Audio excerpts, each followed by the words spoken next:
ఒక ఇంటికి వెళ్ళే రేసన్న గారు ప్రార్థన చేద్దామని ప్రార్థన ముగించుకుని వెళతా ఉంటే ఆవిడ తొందర చేసింది. అయ్యా పప్పులుసు అయ్యా, ఇప్పుడే తాలింపేశానయ్యా, అమ్మ నేను ఇప్పుడే తినేసి వచ్చానమ్మా, నేను తినలేనమ్మా, ప్లీజ్ అయ్యా తినయ్యా తినయ్యా అని ఆవిడ విసిగిస్తే, మా పేదోళ్ళు మీరు తినరా అది ఇదని ఇలాంటి మాటలు మాట్లాడుతుంటే సరే ఒక్క ముద్ద పెట్టమన్నారు. కూర్చొని తింటున్నారు. అక్కడ ఆవిడ ఎదురుగా కూర్చొని ఏదో మాట్లాడుతుంది.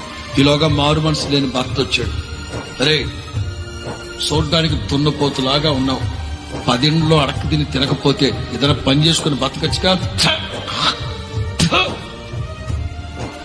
అని ఊయలేదా ఆ రోజున? ఆలోచనలో పడ్డాడు. ఈ పళ్ళెం ఇక్కడ పెట్టి వదిలి వెళ్ళిపోతే నువ్వేం సేవకుడు వరా, అంత రోషం వచ్చిందంట నీకు అంటాడు అతను.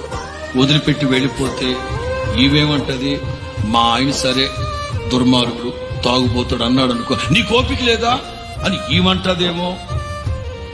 లెగిసి వెళ్ళలేక అలాగే కన్నీళ్లు కారుతా ఉంటా. అన్నం అలాగే కలుపుకొని ఒక్క 3 ముద్దలు దీని గొంతులో నీళ్లు తాగేసి బయటకు వచ్చాడు.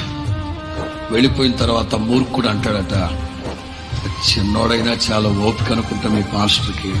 రేపు ఆదివారం నీతో పాటు ప్రార్థనకు వస్తా.